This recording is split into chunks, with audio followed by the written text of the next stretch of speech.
Do you clutch before you brake? Or you brake before you clutch? Do you want to take my life? Questions.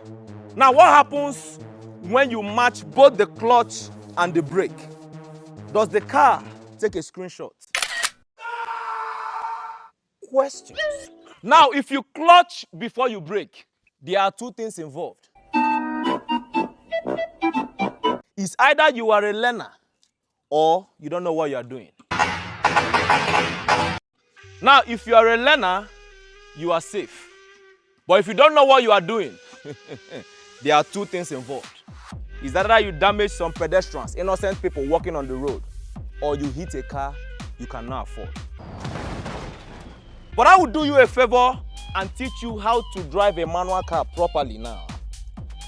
Yeah. Now, if you are wondering the right answer to the question, the right answer is you brake before you clutch. I know that some of you with over 30 years of experience, you guys are angry now. But facts are facts. They don't care about your feelings. But I will defend myself. But while doing that, I have to tell you what a clutch is and what the clutch does, so that I can defend myself. If you're a manual car driver, you can skip this video. It wasn't crazy what you're about to say. But if you drive an automatic car, you must watch this because I am quite sure you didn't go to driving school. So come, let me show you.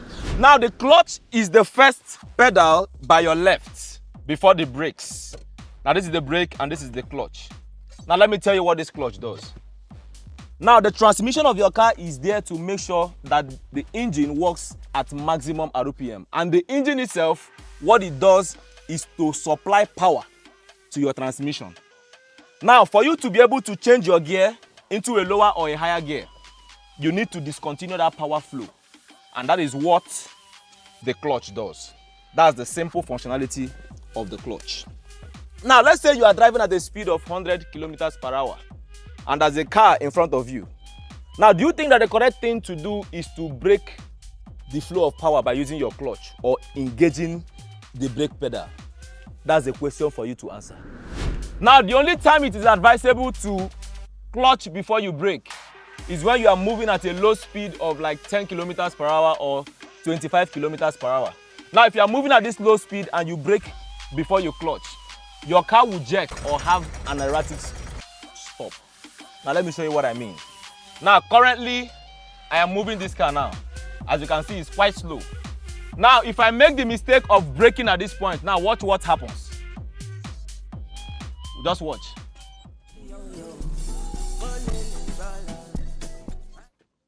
The car has stopped.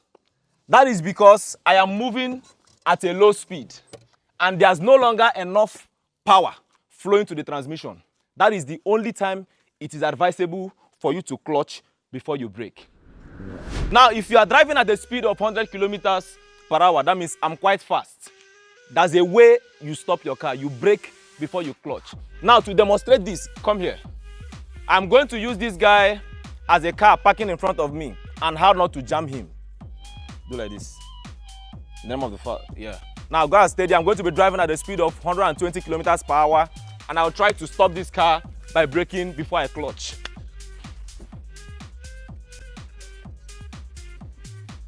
So I brake and I clutch. You see how simple it is? And this young man is still alive and he will live to see another day. But if I had clutched before I brake, the car will only slow down a bit and this young man would have met his maker. Gable.